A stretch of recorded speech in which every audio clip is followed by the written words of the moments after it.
Welcome, welcome, everybody. Thanks for downloading another episode of Wigs for Wigs. I'm Joe Cook, and I'm joined today just by my OG partner here on the podcast, Mr. Bill Venezia. We're going back to the basics, just the two of us today.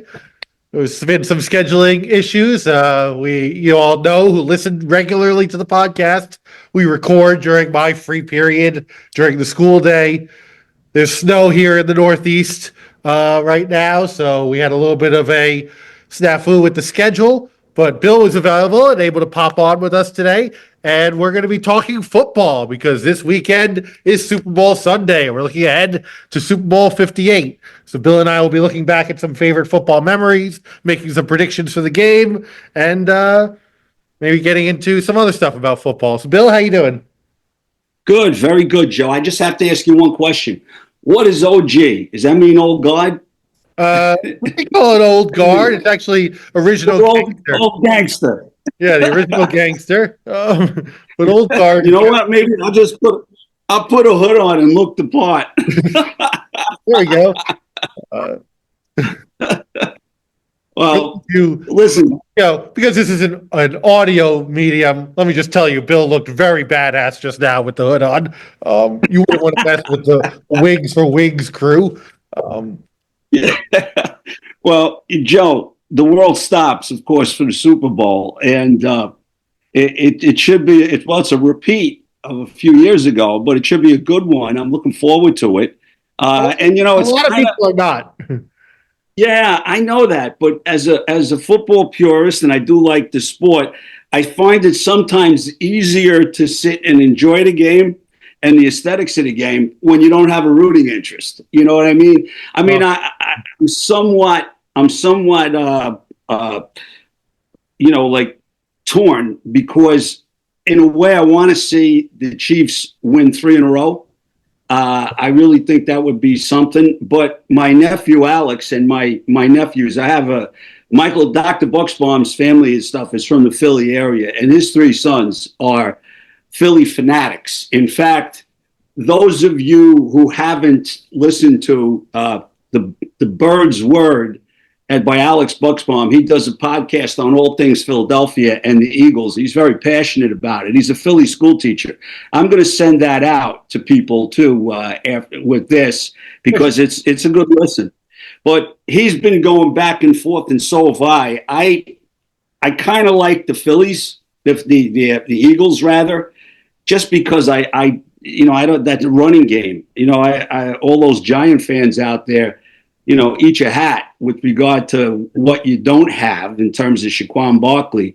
But if Kansas City had trouble stopping Buffalo's run, I don't know what they're going to do with Philadelphia's unless Spagnuolo comes up with some sort of scheme to offset that big offensive line and Barkley's running.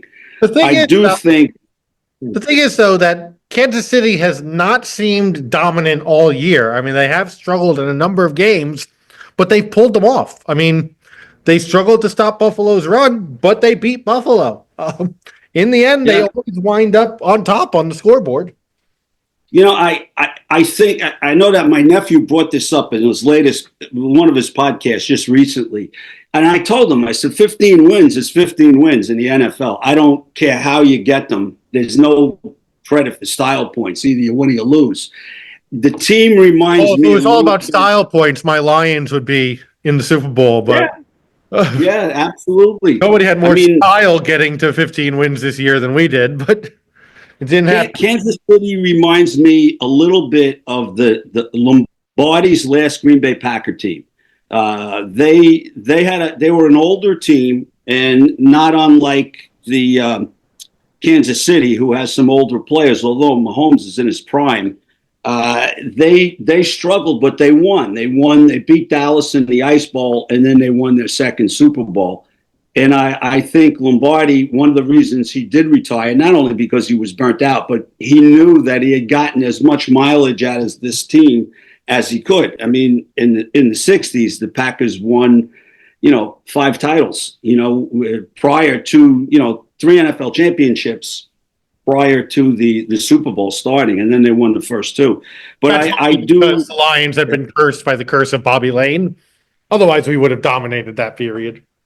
I don't know. The Bears were good too, but they were an aging team. I need the Giants to hang my hat on as a Lions fan. Well, you know what? We're going to find out next year if Dan Campbell is the real deal. I mean, because now he's got new coordinators. You know, he's got some new coaches because there's previous coordinators who got head coaching jobs took some of his staff. Yeah. And, you know, I think the key is that they have a good general manager and they have good working partnership, and they've actually stocked themselves pretty well for the future. You know, I think that they'll be fine. But, you know, I getting back to the, getting back to basically the Chiefs, that's the key, I think, their defense. If Spagnuolo can come up with some wrinkles, and he's pretty good at that. I mean, I think he can't sit in his regular defense and expect not to get run over. He has to move people around, have to do a lot of stunting.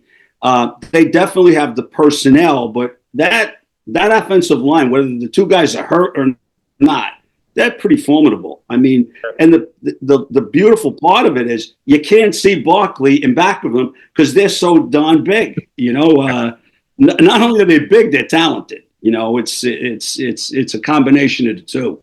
Right. And where else this team, Howie Roseman should be congratulated. Their GM, because he stacked that team with talent. I mean, they gave up a Hall of Fame center retires, Jason Kelsey, and the guy who steps in, they don't skip a beat. You know what I mean? They've got a good organization. I mean, in spite of the head coach, who I think is the weak link. I refuse to say that about any Philadelphia organization. As a diehard New York Mets fan, I will not say anything nice about any team from Philadelphia. Hey, you should be happy as a Met fan. You got your boy back. Pete's back for at least. You re-signed the polar bear overnight. We'll do an episode about baseball sometime soon because it's coming. Pitchers and catchers are about 20 days away, so maybe we'll reassemble when that's happening and talk baseball. But a little bit of a rapid fire episode because we only have 25 minutes today as opposed to our normal hour that we usually have to record. So let me hit you with a couple questions here. Looking ahead to the game on Sunday, we'll start with the big one. Who you got? Who are you placing your bet on? Straight money bet. We're not talking about spreads or anything. Who are you betting on to win? Philly. I'll even give you a score. 28-23. And as much as, you know, that I'm not as convicted about that. My rational side, by the way, when I do put money on things, I always lose. So this is a good one because there's no money on it. It's strictly from a rational point of view.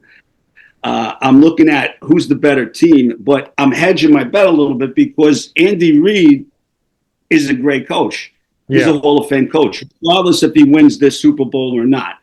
He's in the Hall of Fame. Oh yeah, and no doubt about that. You know, and if I was starting an NFL team right now, the first pick would be Pat Mahomes. You know, I mean, he's still the best quarterback in the NFL. I don't care what his numbers are. You know, he's a winner and he knows what he's doing. You know, and been there before. Well, that's why I'm taking the Chiefs. I just, like I said already, I mean, they don't blow you away on paper. They haven't looked like the most dominant team in the league this year, and nonetheless, they just win every week. They just win and win and win. It's Andy Reid's coaching. It's Patrick Mahomes finding a way in the end. Right? They won a number of games this year by one score, often at the end of the game. Even ones where they struggled against kind of bad teams, they pulled it out at the end. And I don't see them losing with their chance at a three-peat Super Bowl this year.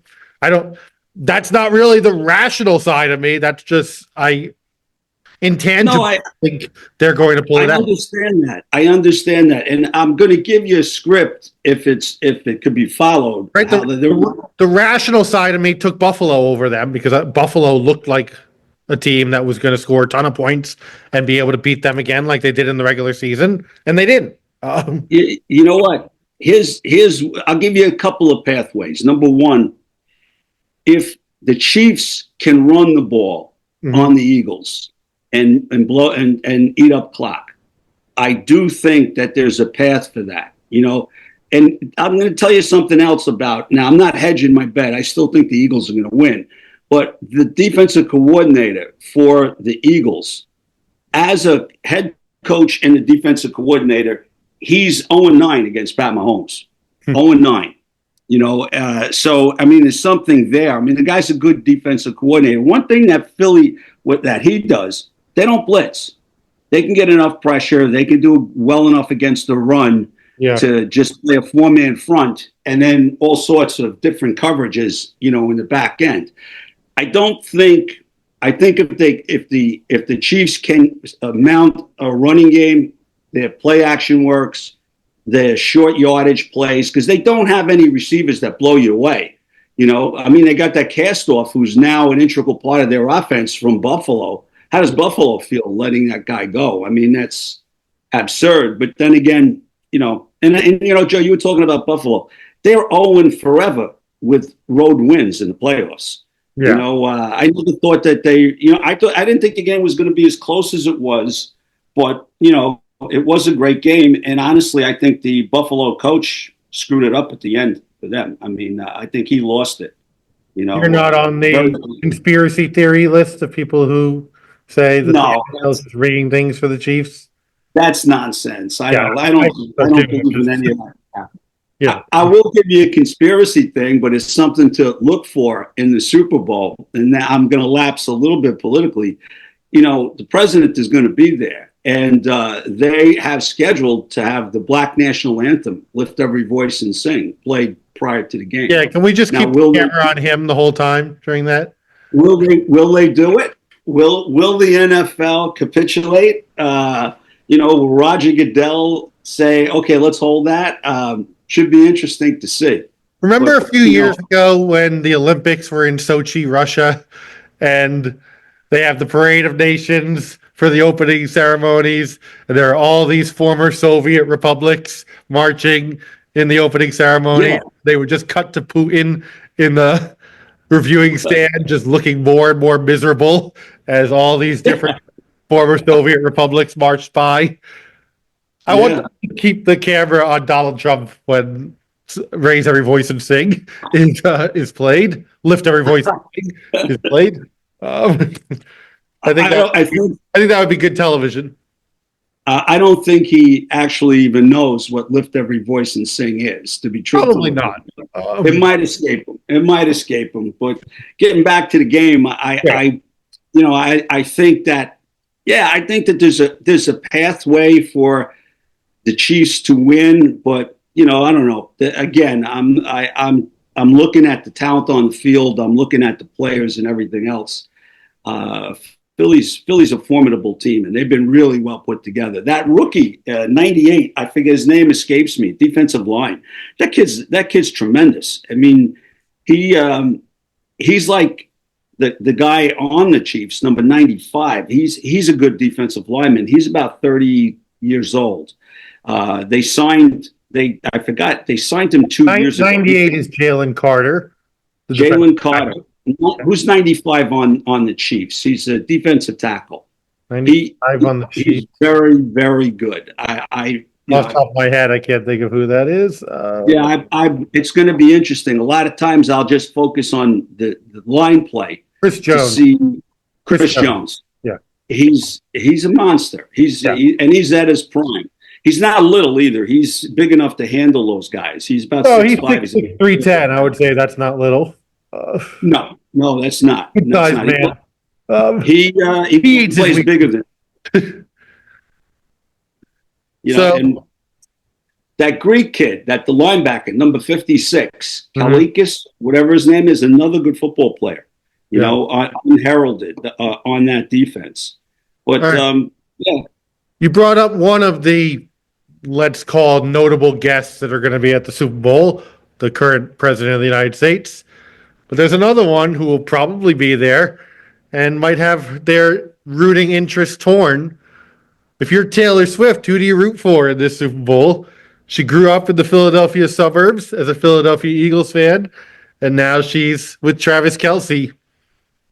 Oh, and I don't think it's a question. You go with your heart. You go with your heart. She goes with Travis. I'm amazed that that's still going on.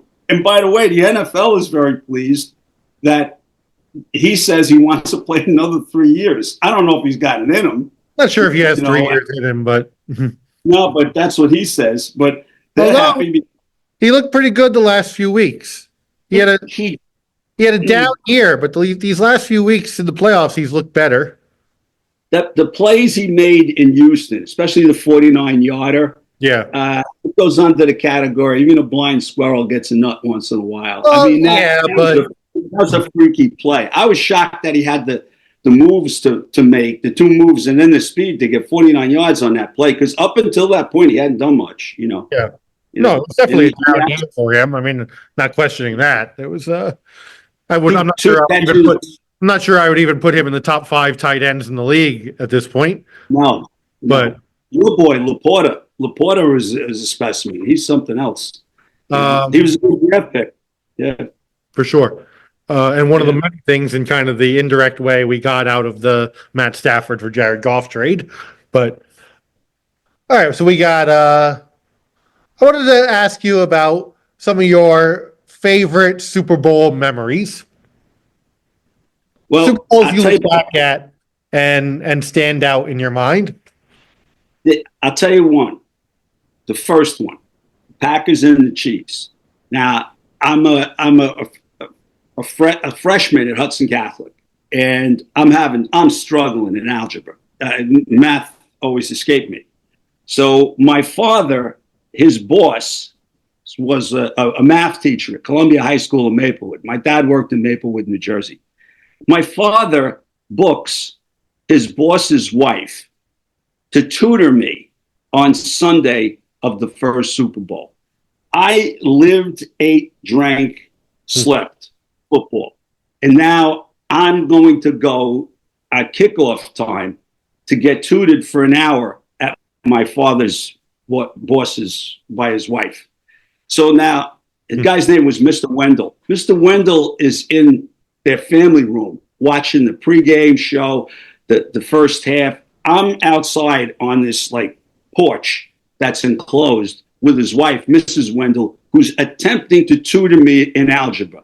My head wasn't there. I mean, I'm like looking around, I'm trying to listen and stuff. As soon as we were done with the hour, and I ran to my dad who was sitting with Mr. Wendell. I said, "Okay, Dad, we got to get home." My father didn't even have a radio in the car at the time. We had this old Rambler station wagon. We zipped back to Jersey City. I'm making my father drive faster than he's ever driven before. And I got to watch the second half. The postscript on it is that I ended up that year getting a 68 in algebra, my freshman year, and spending the summer of love, 1967, in St. Mary's High School, downtown Jersey City. While North burned in the riots, I was in summer school for algebra. But I learned more algebra in 6 weeks than I did the entire school year. So that one sticks out in my mind, that Super Bowl. So you're telling me the Green Bay Packers are responsible for you failing classes? So just another bad thing about the Green Bay Packers. Spoken like a true Detroit Lions. They make children fail. But so what's yours? What's one of yours? There's a couple. I mean, obviously, I don't have as many Super Bowls to look back on. And I don't know why particularly a couple of these stand out in my mind, but one of them actually is a good one for you as a Packers fan. It's the Desmond Howard Super Bowl MVP against the Patriots in the 90s, the 99-yard kickoff return.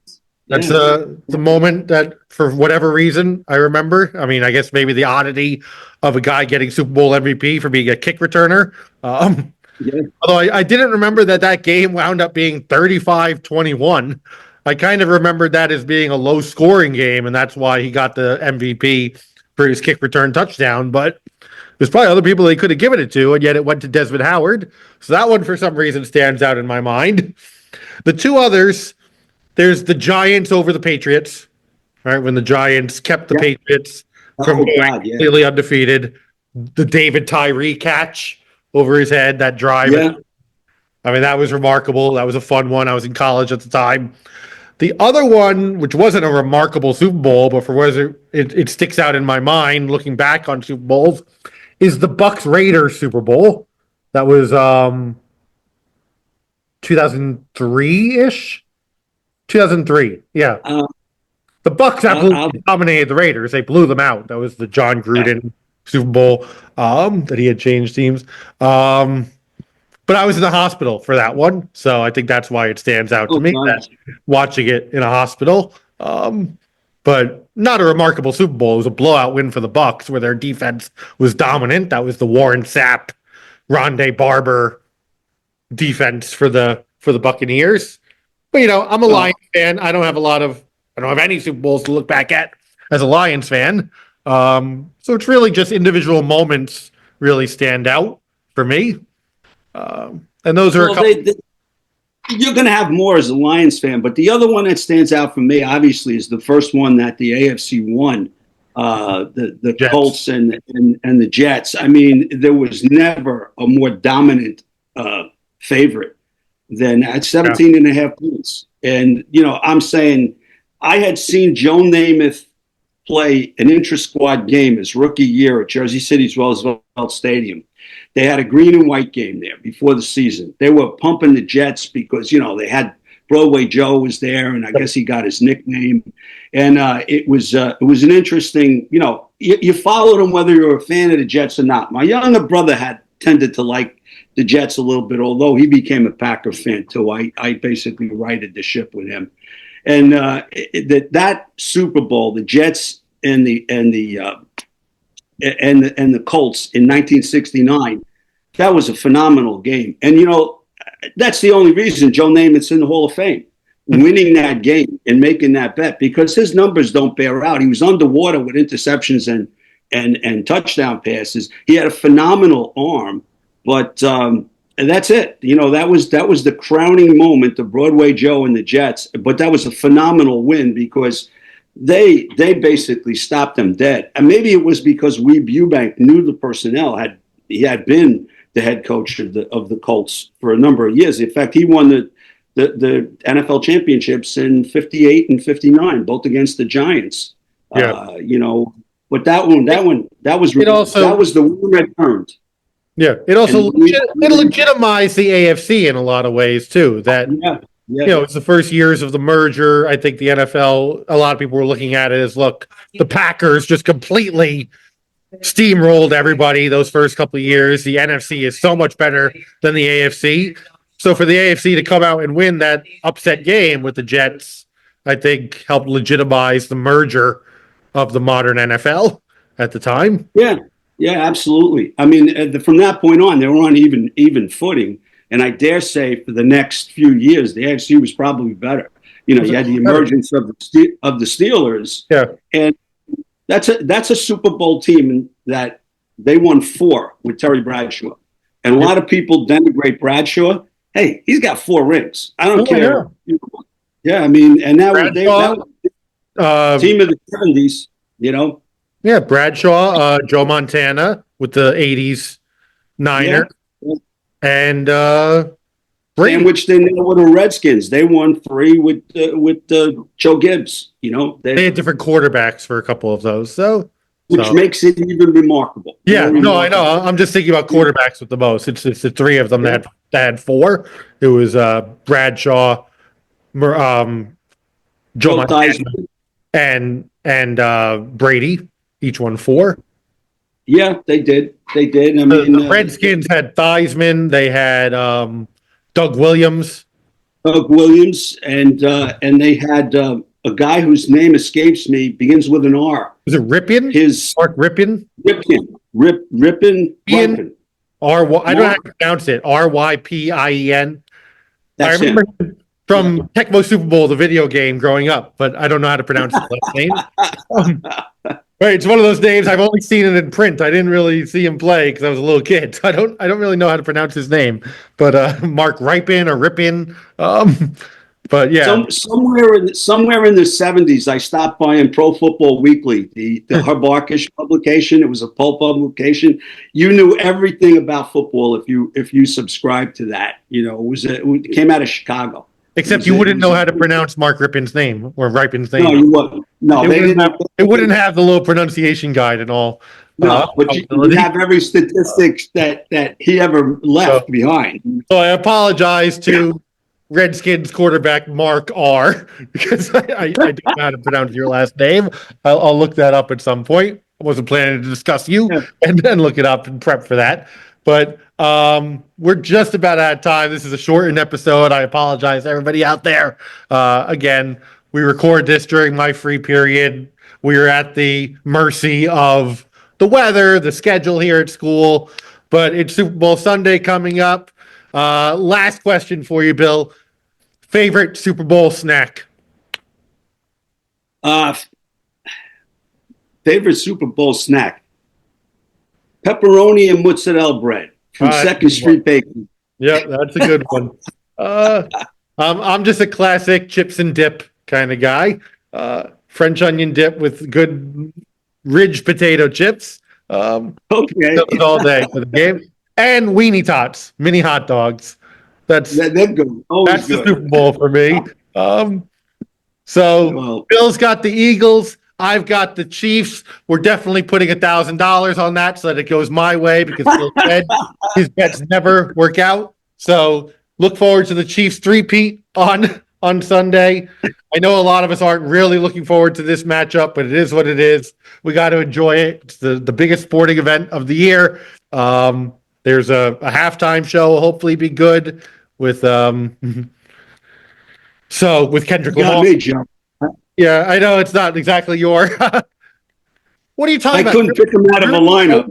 You're the OG. We started this episode with your all about the Kendrick Lamar, Usher or Drake battle that's going on, right? We'll have another episode. Time frame. Yeah. We'll have another episode soon where Bill breaks down the feud between Kendrick Lamar and Drake. So you can look forward to that one. But take care, everybody. Let us know your thoughts between now and Sunday if you're listening to this very soon before it comes out about who's going to win in the Super Bowl, some of your favorite Super Bowl memories, moments that stand out to you. And we'll see you soon for another episode of Wigs for Wigs. Take care, everybody.